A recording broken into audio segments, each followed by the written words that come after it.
Hello students, मैं हूं Jitendra Ajmera the कजी programmers की तरफ से।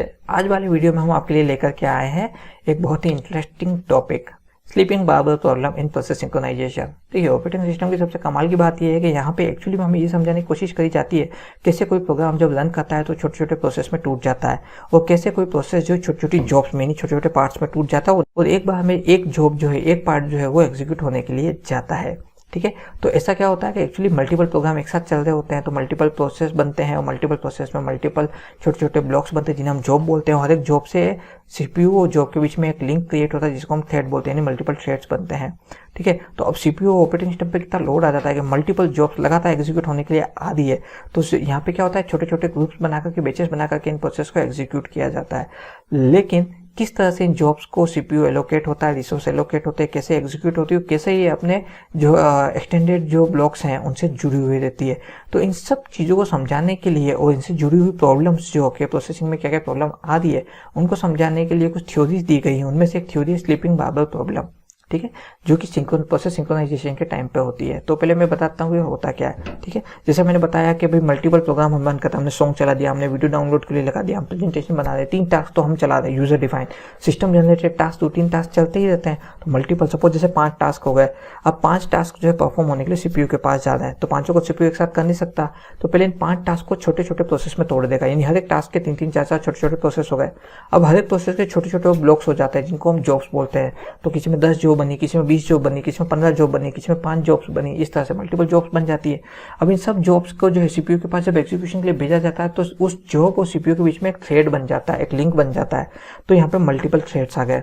ठीक है, अब सीपीयू तो सिंगल है, ओएस भी सिंगल है, तो एक तरह से सीपीयू क्या करता है, अपने क्वांटिनियम बनाता है, टाइम स्लॉट्स बना देता है। ये टाइम स्लॉट, सपोज सीपीयू ने अपने 5 टाइम स्लॉट बना दिए, तो हर एक प्रोसेस के अंदर जो जॉब है, तो हर एक प्रोसेस से एक एक जॉब एक एक क्वांटिनियम में जाएगी प्रोसेस होने के लिए।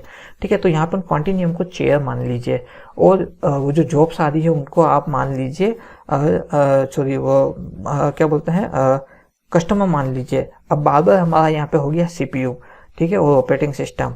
अब स्लीपिंग बार्बर प्रॉब्लम क्या कहती है वो बताते हैं। ठीक है, एक हाइपोथेटिकल बार्बर शॉप है, ठीक है, जहाँ पे एक बार्बर है।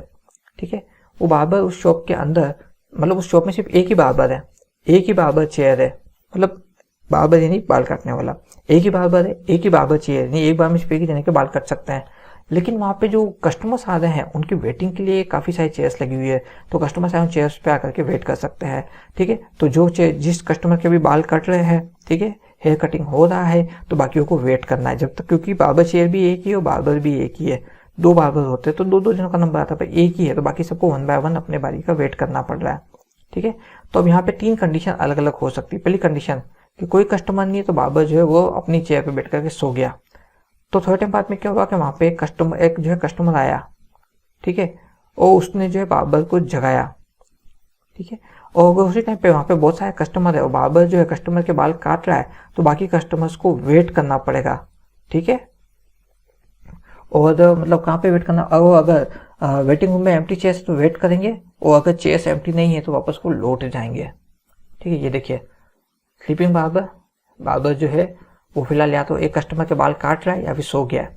कस्टमर एंटर हुआ, या तो वो बार्बर को जगाएगा, ठीक है, और नहीं, अगर नहीं जगा रहा है और मतलब कि जगाएगा तो बार्बर उसके बाल काट देगा। ठीक है, लेकिन अगर बार्बर जग रहा है, किसी और कस्टमर के बाल काट रहा है और यहाँ पे वेटिंग चेयर्स लगी हो, वेटिंग चेयर्स भी फुल है, तो जो कोई कस्टमर अगर आ रहा तो वापस लौट जाएगा।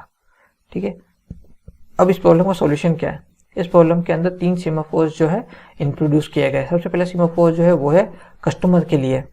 अब मतलब कितनी बार कस्टमर्स आ रहे हैं प्रेजेंट वेटिंग रूम में, इसको काउंट किया जाएगा। ठीक है, क्योंकि बार्बर चेयर को इसके अंदर काउंट नहीं करेंगे, क्योंकि उसमें एक बार में एक ही पर्सन बैठ सकता है। सेकंड जो है वो बार्बर है, 0-1 से उसको इंडिकेट करेंगे कि बार्बर आइडल है या वर्किंग है। अगर 0 है तो बार्बर आइडल कंडीशन में फ्री है, और 1 है तो बार्बर वर्किंग कर रहा है। ठीक है, और थर्ड जो म्यूटेक्स जो है वो किसके लिए यूज होगा, म्यूचुअल एक्सक्लूजन के लिए, यानी कि अगर एक कस्टमर के बाल अभी कट रहे हैं तो बाकी कस्टमर्स को वेट करना पड़ेगा अपना बारी आने के लिए। ठीक है, तो कुल मिलाकर के यहाँ पे क्या हो रहा है कि स्लीपिंग बार्बर कंडीशन हमें क्या बताना चाह रहा है, मैं आपको समझाता हूँ। यहाँ पे स्लीपिंग बार्बर की जगह आप मान के चलिए हमारा सीपीयू ऑपरेटिंग सिस्टम। ठीक है, अब सीपीयू जैसे मैंने बताया खुद के क्वांटिनियम, खुद को छोटे छोटे पार्ट्स टाइम स्लॉट्स में बांट देता है, हर एक टाइम स्लॉट को क्वांटिनियम बोलते हैं। यहाँ पे सपोज जैसे सीपीयू ने अपने 3 क्वांटिनियम बनाए, और ये है हमारा सीपीयू ऑपरेटिंग सिस्टम। अब एक प्रोसेस आया एग्जीक्यूट होने के लिए, बाय डिफॉल्ट प्रोसेस नहीं है, प्रोसेस जो है वो जॉब्स में टूट जाएंगे, ठीक है। तो एक जॉब आया एग्जीक्यूट होने के लिए, उसने देखा चेयर खाली हो, बार बार भी अगर सपोज जैसे बार बार बाल काट रहा है, यानी किसी हमारा सीपीयू जो है वो किसी ऑलरेडी प्रोसेस को एग्जीक्यूट कर रहा है, तो ये जो नया प्रोसेस आया है ये वेटिंग चेयर पे वेट करेगा, ठीक है। तो अब क्या हुआ कि हमारा जो सीपीयू वो एक प्रोसेस को एग्जीक्यूट कर रहा है, ठीक है। तो दूसरी जॉब आई वो इस चेयर पे बैठ गई, तीसरी जॉब आई इस चेयर पे बैठ गई, चौथी जॉब आई इस चेयर पे बैठ गई, ठीक है। अब पांचवी जॉब आई, अब यहाँ पे दो कंडीशन है, पांचवी जॉब आई, ठीक है। तो क्या बोलते हैं, या तो जो है मतलब यहाँ पे जो है पांचवी जॉब देखेगी कि ऑलरेडी सारे क्वांटिनियम फुल है, तो पांचवी जॉब बाहर वेट करेगी या तो, ठीक है, म्यूचुअल एक्सक्लूजन, और नहीं तो फिर वापस चली जाएगी, ठीक है। ये हुई हमारी फर्स्ट कंडीशन। सेकंड कंडीशन क्या है, अगर साइड ये खाली है, ठीक है, जॉब्स खाली है, कोई भी कंटिन्यू में कोई भी जॉब नहीं, सीपीयू आइडल कंडीशन में, तो कोई भी जॉब आती है तो सीपीयू को क्या मतलब वेट करेगी कि भाई मुझे एग्जीक्यूट करो, सीपीयू उसको एग्जीक्यूट करना शुरू कर देगा, ठीक है। देन एग्जीक्यूशन के बाद वो जॉब वहां से निकल जाएगी।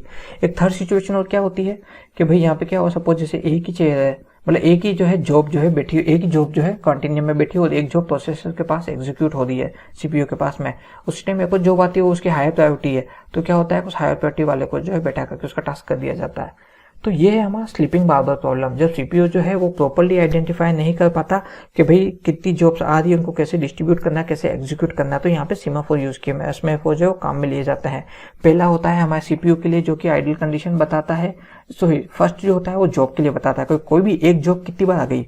अगर एक ही कस्टमर दुकान में आकर देख के गया, वो बोलता है भाई कितना टाइम है, तो उसको बार बार बोलता है भाई 5 मिनट बाद आ जाओ, 5 मिनट वापस आया, बार बार बोलता है भाई 2 मिनट बाद आ जाओ, तो बार बार को भी लगता है कि कस्टमर बार बार आ रहा है, तो ठीक है अब इसका नंबर पहले ले लो हायर प्रायोरिटी से।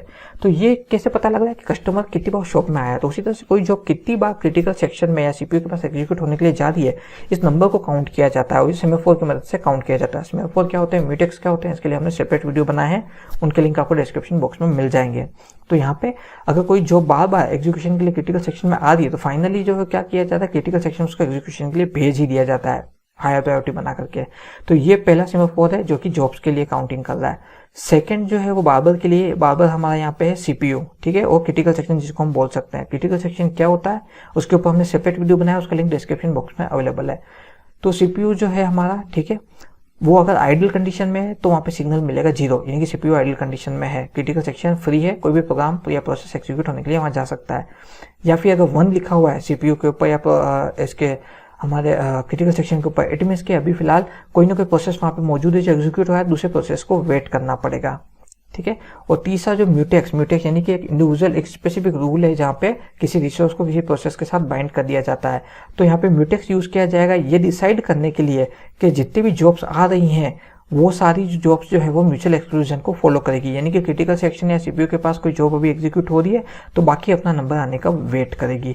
तो इन 3 तरह से स्लीपिंग बार्बर प्रॉब्लम को सोल्व किया जाता है ताकि सीपीयू का मैक्सिमम यूटिलाइजेशन किया जा सके, सिस्टम का मैक्सिमम आउटपुट जो है हम यूज कर सके, गेन कर सकें। तो ये यहाँ पे जो है इस तरह से इसको सोल्व किया जाता है।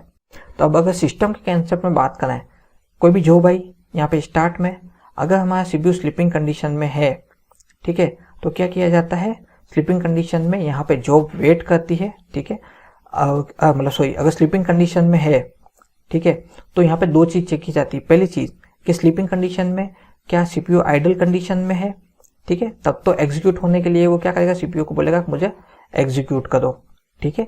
और अगर पहले से कोई जॉब एग्जीक्यूट हो रही है, ठीक है, सीपीयू के पास में, तो करंट जॉब क्या करेगी, वो वेटिंग में चली जाएगी, ठीक है। एंड देन वेटिंग में जाने के बाद में जैसे ही जो है सीपीयू जो है करंट जॉब को एग्जीक्यूट करके टर्मिनेट कर देगा यानी का एग्जिट कर देगा, तो जो दूसरी जॉब जो वेटिंग में बैठी हुई आकर के एग्जीक्यूट हो जाएगी। एंड देन उसके बाद में क्लोजिंग टाइम यानी कि ऐसा टाइम आएगा जब जॉब जो है अगर एग्जीक्यूट हो गई तब तो वो एग्जिट चली जाएगी, और अगर एग्जिट पे नहीं जा पाई, एग्जीक्यूट नहीं हो पाई, तो प्रोसेस को ही टर्मिनेट कर देगी। तो ये तो हुई फर्स्ट कंडीशन, ठीक है। सेकंड कंडीशन कि भाई आया और देखा भाई ऑलरेडी जॉब आई, उसने देखा ऑलरेडी क्यू में काफी जॉब्स लगी हुई है, ठीक है, और इंडिफिनिट टाइम पीरियड का वेट टाइम पीरियड है, तो फिर जॉब जो है खुद को टर्मिनेट करके सीधा जो क्लोजिंग टाइम के थ्रू यानी कि डायरेक्ट क्लोज होकर चली जाती है, ठीक है। तीसरा होता है कि भाई कोई कस्टमर मतलब कोई जॉब आई सीपीयू के पास, सीपीयू ने उसको एग्जीक्यूट किया, उसके बाद कोई और दूसरी जॉब नहीं है, तो सीपीयू फिर से आइडल कंडीशन में चला जाएगा, स्लीपिंग कंडीशन में चला जाएगा। So this is all about the sleeping barber problem, ठीक है।